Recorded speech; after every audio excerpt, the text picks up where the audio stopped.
Горите македонски шумно пеа, оценелче притугули.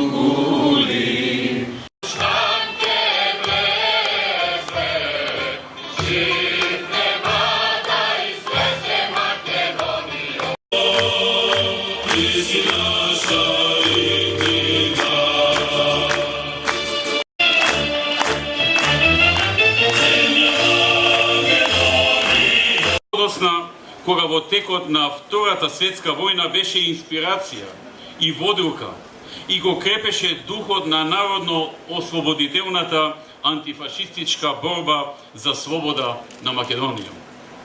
Тој дух и тој стремеж на македонскиот народ не престана да се бунтува и кога после Асном Македонија доби државност во рамките на СФРЈ, но под недемократскиот режим на комунистичката партија, која освен што беше недемократска и тоталитарна власт, и ја злоупотреби 4-годишната борба за ослободување од фашистите и за формирање своја држава, туку ги задушуваше сите стремежи на народот за самостојна, независна, суверена, повеќе партиска и демократска држава. Во 1991 година повторно се искористи историскиот миг и историската шанса при распадот на комунизмот и на поранешната Југославија за конечно извојување на демократска, слободна, независна и суверена држава. Речиси 25 години, освен партии, Македонија има и невладини организации. И тоа е добро.